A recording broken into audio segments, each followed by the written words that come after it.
Good morning and welcome to Read With Me series. Today we are going to read through the Land Registration Act, Laws of Kenya. This is an act of parliament which explains the process of land registration, transfer, the creation of dispositions or interests in land. It will talk about the certificate of title being like the uh, evidence of ownership.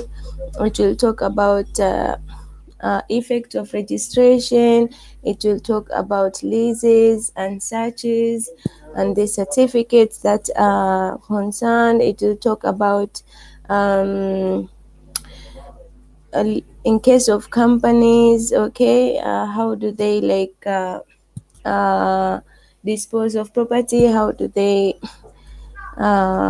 do this. Then we're going to look at restraint on disposition in land, like in the case of cautions, restrictions, okay. Then we have a rectification of title to land by the registrar. We have recovery. We have fees, what how like the amount of fees you're going to pay. We have things to do with creating easements and other encumbrances. We also have the okay, I think that's it. Then we have like things that are miscellaneous in the last part on jurisdiction and fees and offenses. So let's move on, please. So the act begins by saying that it is an act of parliament to revise, consolidate, rationalize the registration of titles to land, to give effect to the principles and objects of devolved government in land registration and for connected purposes. All right. So we move on to section 2, which is interpretation. This section is important. And it is very long, so I don't know, I will need to ask you to just go through it at your own time, okay. It has many important things you can learn about, terms that are going to be used throughout the act. Yeah, so read section 2 on interpretation. Let us move on. We move on to section 3, which is application of the act. So subject to section 4, this act shall apply to the following scenarios: to registration of interest in all public land as declared by Article 62 of the Constitution, registration of interest in all private land as declared by Article 64 of the Constitution, and registration and recording of community interests in land. Okay, I would think that the registration of community land would be left to the Community Land Act of 2016, but I don't know why they still made it to fall under this, but we will see, okay. So they mentioned several articles, and you know me, I have to check. So article 62 is about public land, and it defines public land, okay. Land lawfully held by any state organ, land transferred to the state by way of reversion or sale, okay, forests, everything. And then section 64, we have private land, that is land registered by any person, um, under any freehold, under any leasehold, tenure, or under any land declared private by the government, sorry, by any act of parliament. So moving on, so we have section 4, okay, section 4, limitation of application. Now this act shall not prohibit or otherwise affect the system of registration under any law relating to mining, okay, petroleum, geothermal energy, or any other rights over land and land-based resources in respect of public land. Okay, moving on, section 5, conflict with other laws, except as otherwise provided in this act. No other written law, practice, or procedure relating to land shall apply to land registered or deemed to be registered under this act, so far as it is inconsistent with this act. So this is now conflict with other laws. So no law that will provide anything contrary to what is in this act will be applicable. So the land registration is the law, insofar as registration of land is concerned, is going to be used. Okay, so part two we of the act, we move on to organization and administration. Now this is land register, land registries, and offices. Now before we even dive in, let me just introduce a land register. Now under the previous act we said that uh, every um, every county will have a land registrar. Okay, and okay, they don't call them county, it's like every unit, they call them units, will have a land register, and this register will specify registrar and register. Okay, so it will have a land registrar and a land who will keep a land register that will include all the units or subdivisions of land in that area, all parcels of land in that area. And so in the land register is simply where now any interest in land is going to be registered there. Anything restricting, anything that is prohibiting the sale of land, like in the case of a caution, a restriction, all those things will also be put on that land register. So you just look at it as this whole filing system, where if you type like a parcel number of land, somebody's name comes up, the owner of the land, it comes up with all the particulars of the land, where it is, the acreage, how many acres, in case of any encumbrances, which encumbrances are anything that cause inconvenience on the land or something that is going to affect the interest of the person holding the land, such as charges, in case there's a charge against that land, in case there is a lease, someone is using that land, in case, so all these things,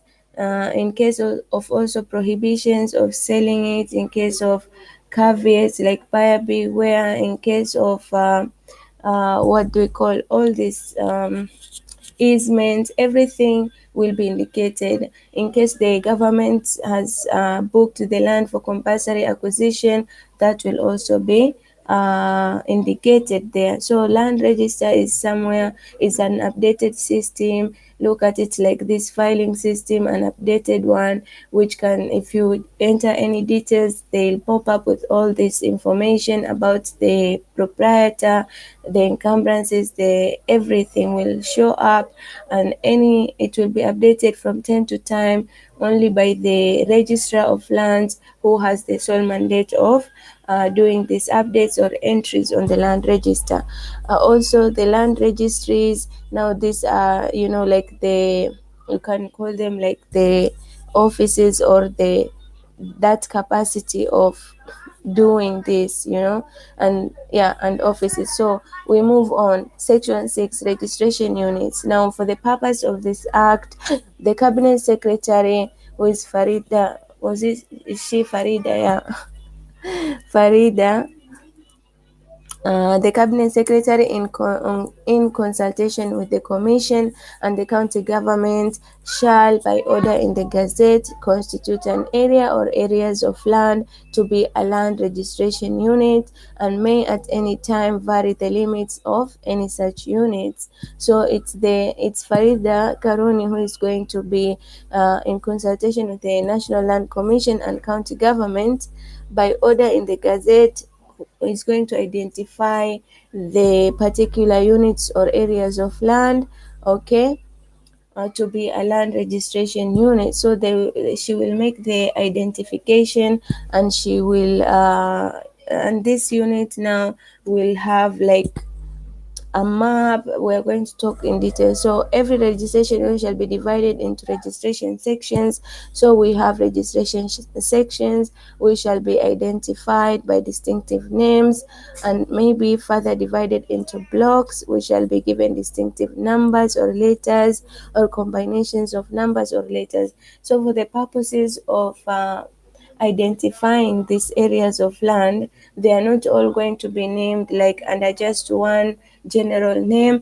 Every unit of land or every area, every part is going to be given some serial number, okay, that it's going to be identified by, okay. Also for purposes of ownership and registration, even on your title deed. For example, you can have something like uh, LR 9999. So it means the number that is allocated to the parcel, that parcel of land you are owning, is 9999. Maybe the number allocated to the adjacent one, that is adjacent to the land you own, can be 9998, okay, or it goes on like that. So all these are marks or names that helps the land registrar identify, and also you as as an owner also identify which land you own, okay, even on the map, because on the map too it will be indicated. Now the parcels in each registration section or block shall be numbered consecutively. So like I said, it's the same, the parcel number is there to identify the land, and may be further divided, okay, we said, and shall be given distinctive numbers, and the parcels will also be numbered, and the name of the registration section and the number and letter of the block and the number of the parcels shall together be sufficient reference to any parcel of land. So all these numbers and letters therefore is to just identify that land which you own, to put it on the map, to say this is where, when you are going to conduct a survey, or when you're going to conduct a search, this is the particulars you're going to fill in, okay. That is where the importance of these distinctive numbers comes. Mm. Now, the office or authority responsible for land survey may at any time cause registration sections or blocks to be combined or divided, okay, or cause their boundaries to be varied, and inform the registrar of the changes. Moving on, any order by the Cabinet Secretary shall be published in the Gazette in at least 2 daily newspapers. The land registration unit shall be established at county level and such other levels to ensure reasonable access. Now, I know that before this, if you needed to do anything, you would need to maybe move to as far as Nairobi, but now we have, or the ministry is trying to make sure every county has like an active a land registrar with a land registry and register that is ready for any of these things to be done, a land search, to updating of the title, putting cautions, and any such thing can be available. And people have different experience in every county. For example, like in the news recently, I saw that in one county, I don't know what it was called, I forgot that something wasn't working, it took too long, even it's like the registration was stalled for some time, and like a period of 1 month, and nothing was going on, and people were suffering because land transactions happen every time. All right, you'll be surprised. Some people live their whole life and they just never own anything, but you'll be surprised to know and find out that people, especially business people, they handle these transactions like every other time. People want to conduct, to create interest in land, to sell land, to buy land, to all these things are being done. Yeah. So in 1 month, if a registry is not working in 1 month in accounting, then it's like it's a big deal. A lot of business can go down and things can be stalled. So moving on, for purposes of administration and effective land management, the county government shall have access to all documents maintained in the registration units. Okay.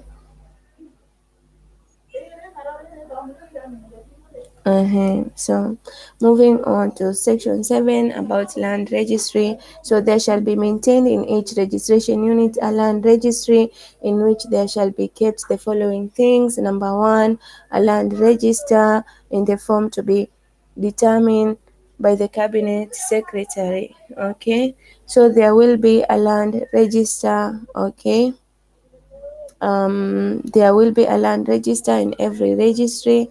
There will be the cadastral map.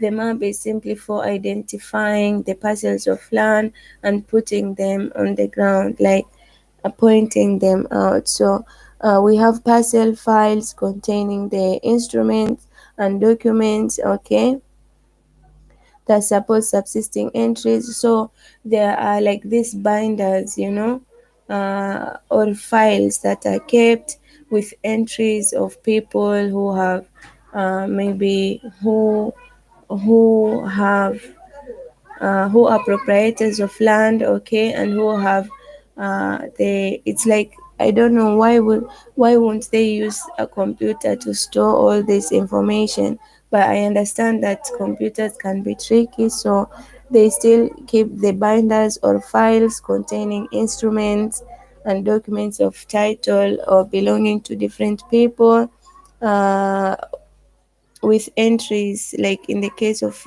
title ownership, in the case of updated entries of compulsory acquisition. All these things will be indicated and updated there.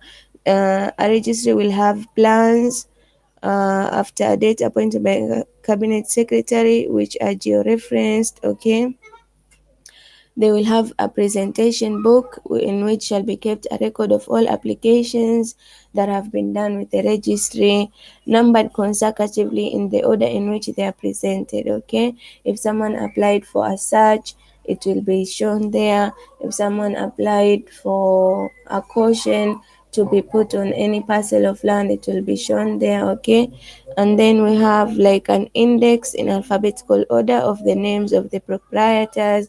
So there'll also be an index of owners of land. Then it will also have a register and a file of powers of attorney. Okay, so there's also a file of powers of attorney. This is a separate register which will show anybody who is acting on behalf of the proprietors, who has the power to create any transactions on behalf of the proprietors. So we'll look at this power of attorney in detail. Okay, so moving on, the register shall, upon payment of the prescribed fee, make any information in the land registry accessible to any person. So once you pay a fee, you are entitled to have access to any information. It can be when you are conducting a land search, you pay a fee. Okay, I've heard that in some counties you actually are not required to pay anything, while in some others you pay like 500 shillings. So you pay a fee to access any information which you need to know, either about the status of ownership of any land, piece of land, whether you want to know about whether the land has any encumbrances like leases and charges on it, whether there's any easement on that land, whether there's a caution or a restriction forbidding any transfer of that land. Okay, so you would want to know, especially if you are the buyer who is interested in buying that land. Your advocate is going to conduct a land search as part of due diligence before they make that contract. Okay, before they allow you to do anything like sign the contract in the pre-contractual stage, you will be required your advocate will be required to exercise due diligence and conduct all these things just to make sure the status of that person who attempts to sell the land is confirmed, okay, in the land search. So, and the land is free from any encumbrances, okay. Moving on, subsection 3, in establishing the land registry, the cabinet secretary shall be guided by the principle of devolution set out in articles 174 and 175. So articles is about devolution principles 174, 175, 174, uh, promoting democratic exercise of power, fostering unity, powers of self-governance, recognizing the right of communities to manage their affairs, protect and promote interests of minorities and marginalized communities. All this promote economic development, enhance checks and balances. 175 says count principles of devolved governments. So, county government shall be based on democratic principles and separation of powers, reliable sources of revenue to enable them to govern and deliver services effectively, shall no more than two-thirds of any representative bodies shall be of the same gender. So, so that's all about the principles of devolution. So just know from what we have read so far that the Farida Karuni, the CS, will establish the registration units and put the no, and not and uh, publish it in the gazette in every county. She will also be heavily involved in the appointment or firing of this of the registrar or of recruitment in case there's any problem in any registry in any county, that will be taken care of by her, okay. She's even done that in one of the counties I've heard about, which had delays in registration and people were complaining and stuff. So yeah, she has this mandate, okay. Also know in every county will be kept a land registrar as well as a land registry, and all these things I have mentioned will be kept in the land registry, such as the maps, the plans, the particulars of owners, the index of owners of land, the land register, okay, the parcel files, the presentation book. Okay, all these records will be kept there. Moving on, so subsection 4 of section 7, the land register shall include the following features. So it goes now deep into the features of a land register. It will have the property section. So a land register will have the property section, the proprietorship section, the encumbrance section, the user of the land, and any other feature required under any law or otherwise considered necessary by the cabinet secretary. So all you need to do to know is that I'll give an example. When you're conducting a land search, your advocate normally uses the form number 84, okay, of the general regulations, notice number 278, okay, which outlines that form to be used is form number 84. So in this form, what is going to reflect is these things I've been telling you. It will reflect the property section, which will have the particulars of that property. In the case of like a parcel of land, it will have the parcel number, okay. It will have like the name or the area also, for example, in like the abbreviation of that area.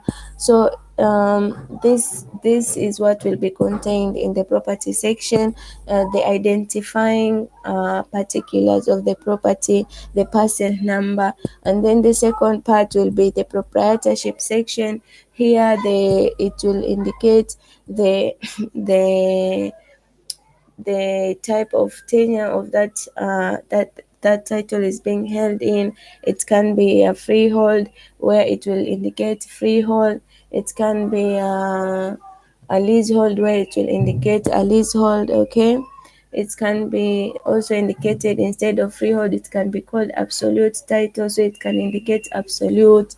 And then moving on to the encumbrance section, you will have any charges that are reflecting will be here. Any leases will show up here. If the land has been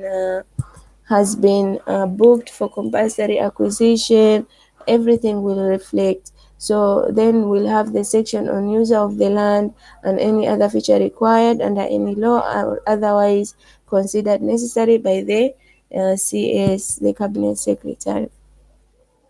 So moving on, subsection 5, registration shall be effected by an entry in the register in such form as may be from time to time be prescribed by the Cabinet Secretary, and by cancellation of the entry, if any, which it replaces. Now, registration will be effected by putting an entry in the register.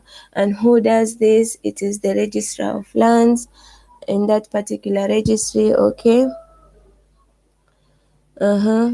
And I told you this register of land is occasionally updated in the case of cautions, in the case of restrictions or caveats. It will be continually updated. Okay. So subject to provisions of this act. Okay. The registrar may at any time open a new edition of a register showing only the just a minute, showing only the subsisting entries and omitting therefrom all entries that have ceased to have effect. So I told you the register of land is not something static that will just stay forever that way. It keeps on being updated. It keeps on being changed. If a caution has expired its purpose, it should be deleted. So it's like a live thing. Okay, it's not something like furniture. Okay, it just stays there. It keeps on changing. um so the registrar may cancel any entry in the register which has ceased. So as I told you, in case a caution has ceased to have effect, it has to be removed. So the registrar is the person and the only person who has access to this register and who updates or removes anything that no longer has effect. Okay, moving on to the Section 8, Community Land Register.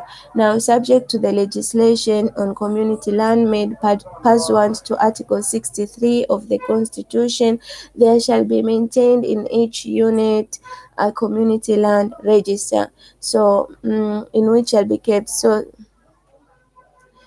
as I told you, community land under Section 63 is land that is held by a community.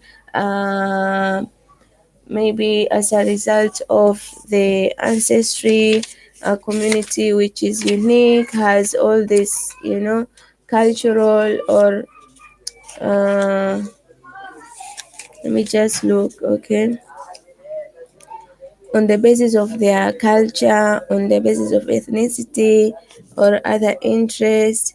So, community land is land lawfully registered in the name of group representatives under the provisions of any law, which in this case is the Community Land Act of 2016.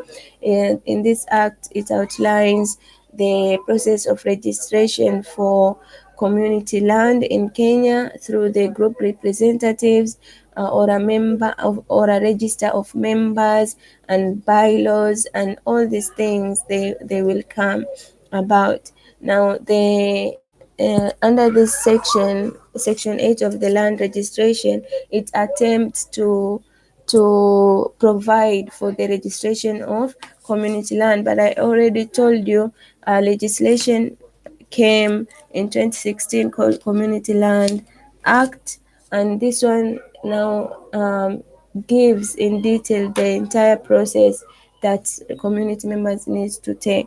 But even then, the community land, in order to be registered in any county, okay, there needs to be in existence a community land register. So section 8 is saying that it gives the existence that in every registry there shall exist this community land register.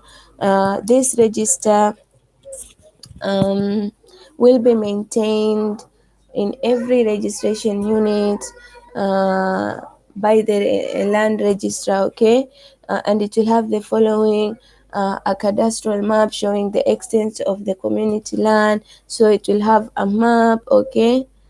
It will also have identified areas of common interest. It will also have the name of the community which has been identified, okay, and any other law relating to community land. It will have a register of members. I told you, in when you get time, look at Community Land Act of 2016, you will see the whole process has been given there of how a community land can be registered, and it will require a register of members. All the members should put down their particulars, their names, their IDs, and then they should choose like 15 to 17 representatives from those members who are now going to facilitate the whole process of registration, okay. So all these things, they should have bylaws. So what is happening in the land register is what is happening in the community land act. So it should have the name of the community, it should have a register of members of the community, the user of the land. Sometimes it's not the members are not the ones using that land. They could lease that land and give it to someone to use and get income from it. So we'll have someone called the user of the land. It will have the identity of those members registered as group representatives. As I told you, there are like 15 to 17, if I'm not wrong, group representatives who will be handling the entire procedure on behalf of the all the other members of the community, okay. The names and identity of the members of the group, like I told you, these names will be reflected in the register of members. I don't know why they repeat it twice. So it will also have any other requirements that shall be required under the law relating to community land, which is the Community Land Act of 2016. Please, in your own time, take a look at the process of registration of community land under that act, okay. So subsection 2, the registrar shall issue a certificate of title or certificate of lease in the prescribed form. So this community land, once registered, will have a certificate of title or a certificate of lease in case of leasehold, okay. Moving on, the registrar shall not register any instrument purporting to dispose of rights or interests in community land except in accordance with the law relating to community land, okay. So that again, the Community Land Act. So this section does not take away from the application of Community Land Act, but instead emphasizes on its application. So under every topic here, under section 8 on Community Land Register, it gives the emphasis or refers back to Community Land Act. Mm, So, for the avoidance of doubt, the provisions in this section shall not apply to unregistered community land held in trust by county governments on behalf of communities under Article 63(3) of the Constitution. So, believe it or not, we have counties that do not have community land. when you ask the land office or registry about the fact that if they have applied or they have started applied the Community Land Act in their in the registry or in that county, they'll tell you in Lamu, for example, or in Marsabit, for example, there is no community land. All land is public land. So it may be shocking, but you just when you read the Community Land Act, you will find stark differences.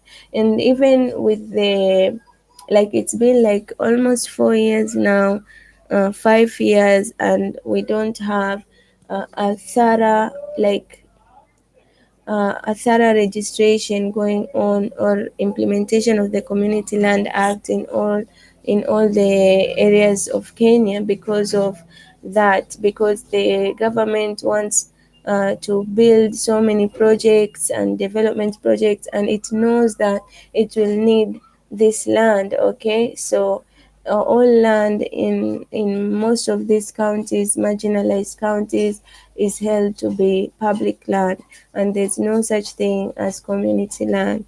Okay, and there are communities who have lived there, and they qualify under the under Article 63, was it 64?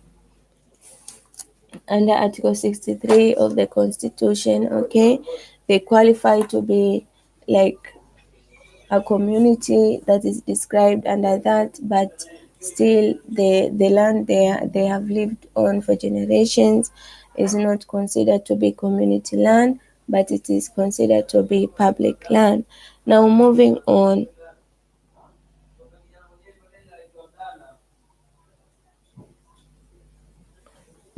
Let's move on. So the provisions will not apply to unregistered community land that is being held in trust by the county government, okay? Or in this case, to any land that is public. So, Section 9, maintenance of documents. The registrar shall maintain the register and any documents required to be kept under this Act in a secure, accessible, and reliable format. So, what this section is saying that the registrar is the custodian of all the documents of title, of all the files we talked about that are found, the presentation book, the maps, the everything, the publications, the anything, letters, anything that goes through the to the land registrar's office will be kept, okay, safe by the registrar. Okay, it will also be kept accessible to the members of the public, of course, upon payment of a certain fee. They can access, like in the case when you're conducting a land search, you when you conduct a land search, is a good example because you only want to confirm the status. Maybe is the proprietor the real proprietor that is reflected on the title in the registry. You want to confirm status, you want to know whether there are any. So all this is information. Where do you think that information is kept? And who takes care of that information? So it's the registrar who will maintain these documents in his own custody, and he will make it accessible to the members of the public, and he'll also make it reliable. Okay, so there will be no inaccuracy there. It will not be outdated, it will be up to date. Okay, so these documents, we have been given examples. They include publications or any other written, expressed, or inscribed on any substance by means of letters, figures, or marks, or by more than one of those means that may be used for the purpose of recording that matter. Electronic files, so in case any registry uses computers to store their data, those electronic files will be made accessible. They'll also be made they'll be kept safe by the registrar. uh, we have an integrated land register. So they will be kept an integrated land resource register. So that is subsection 2. The register shall contain the following particulars. So this register that is being kept will contain the following particulars: the name, personal identification number, national identity and card number, national ID card number, and address of the owners. Okay, so this we are just repeating ourselves. It is the same thing we said about the land register as containing the information that is key to the identification of the land as well as the person who owns the land. So the land register will contain the name of the owners, the ID, the address, okay, the KRA PIN number, okay. It will also contain the name, postal and physical address, certified copy of certificate of incorporation, okay. If it's a company, that is, it will have its own certificate of incorporation. It will contain the post address, the physical. It will contain the PIN numbers or KRA of that organization or company. It will contain also passport size photographs of persons authorized to carry on any transactions or interest in the land on behalf of the company, okay? And where required, it will also contain the company's official seal, okay? So moving on, what else can be contained in the register? It can contain names and addresses of previous owners, okay? So in case land, like a history, it will contain like a history of the any history in transactions or dealings related to that land will be contained. For example, if you want to know the history, you can apply for a land search, and maybe you indicate you need to know previous owners and everything. It can come up the whole information as who owned it before the owner right now and who owned it before that, or it can contain the history of any updates that have been made related to the land, such as cautions, restrictions, anything like the whole history will come up. So it's there. Mhm. It will have the size. I told you in every land register, okay, we'll have a section which will talk about the property, okay, a property section. It will talk about the acreage, how many acres, how many hectares of land, of how many hectares is that land having, how many acres, okay. It will have the location where that land is found. It will indicate the user who is using the land and reference number of the parcel. So this is the parcel number or the reference number, which is the identifying number of that piece of land. It also shows up on the title deed.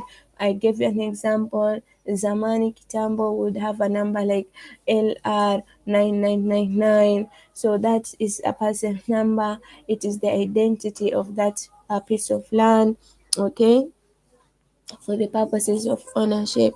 Now, it will have the passport number, okay, passport number, telephone number, and email address where applicable. It will have any other particulars as the registrar may from time to time determine. Okay, so all these things are particulars of a land register.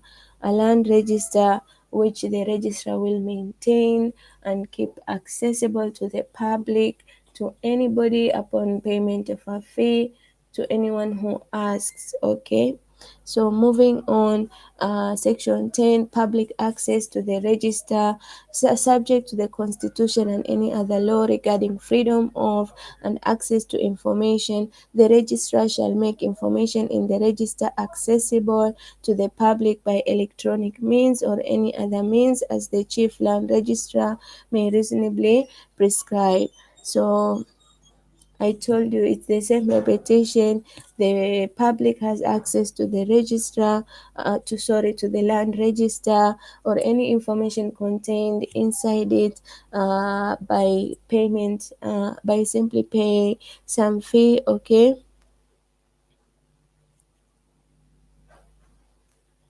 So this information can be gotten manually by you going there and applying into the office or the registry, or these days we have applications done through e-citizen and other platforms. So you just apply through the or Ardhisasa. Now we have this what do you call it, a website called Ardhisasa, which is now the platform where you can apply all these things without going to the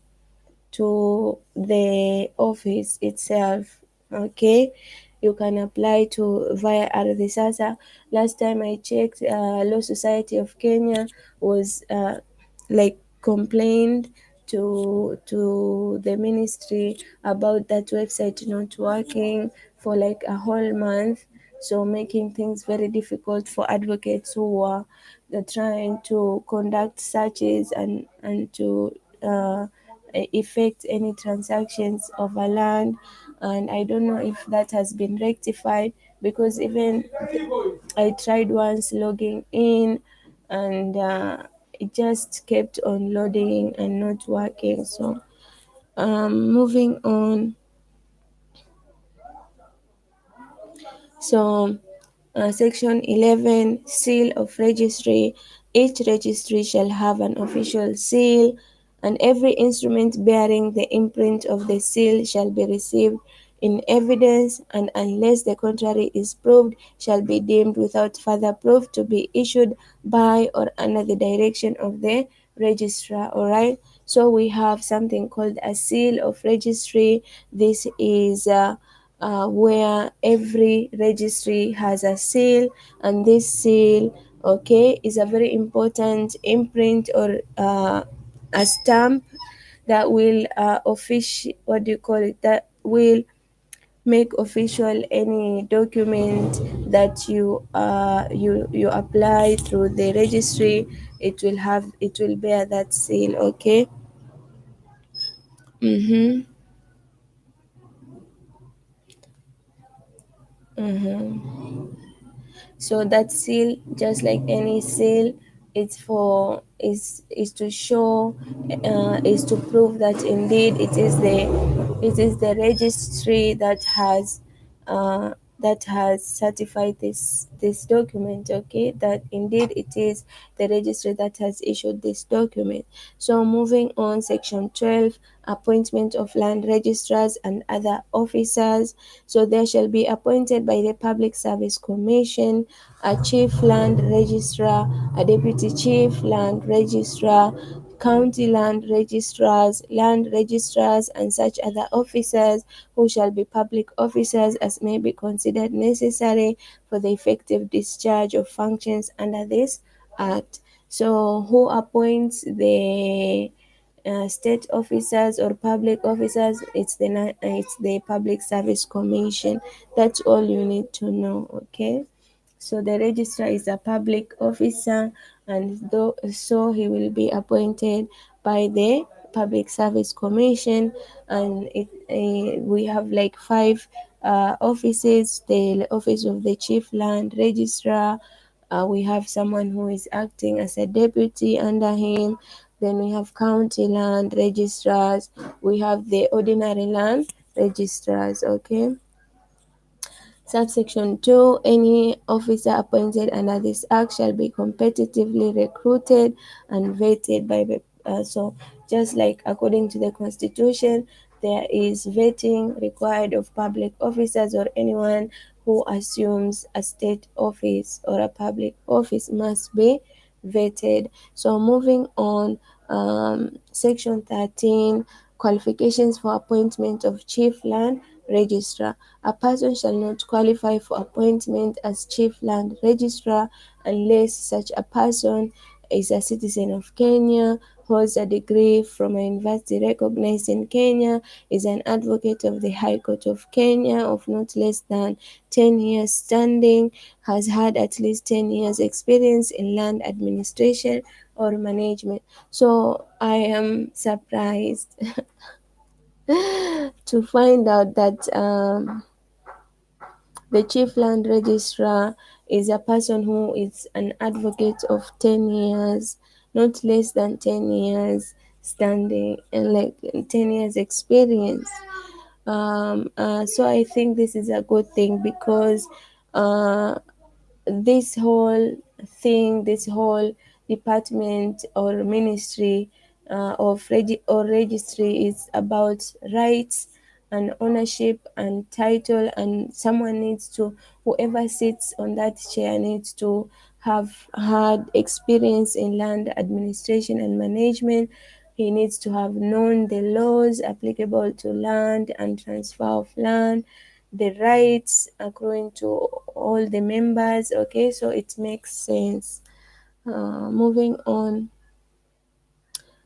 Okay, so chapter 6 of the Constitution as to leadership and integrity also needs to be a requirement or a qualification for this position, which makes sense. Okay, subsection 2, because it makes sense because a person, imagine the chief land registrar has the power to update ownership of title, to update everything, to make entries, to remove. So imagine if it's someone who has no integrity, you can imagine the kind of injustice that will be suffered by all these land proprietors, all the land owners in this world. Sorry, not in this world, in Kenya. You can imagine if it's a crook who is, so vetting here is serious, and the highest the position, the highest the degree of vetting, yeah, because you need to be a person of integrity and a person who cannot succumb or fall in the trap of corruption or. Okay, so subsection 2, a person shall not be qualified for appointment if that person has been convicted. So all this is the constitutional basis for state or public officers. That person should not have been convicted of a felony. He should not have been uh, a bankrupt. Okay, he should not have met his or her legal obligations. He should, yeah, so all the things I'm saying will not qualify. So a bankrupt, a criminal, um, a fleer of tax, someone who avoids tax, someone who benefited from corruption, okay, or corruption or unlawful acquisition of land or other property, someone who has been removed from office for contravening the provisions of the Constitution. So all this makes a lot of sense, all right? So for now, we are just going to stop here and we'll continue next time. Okay, see you.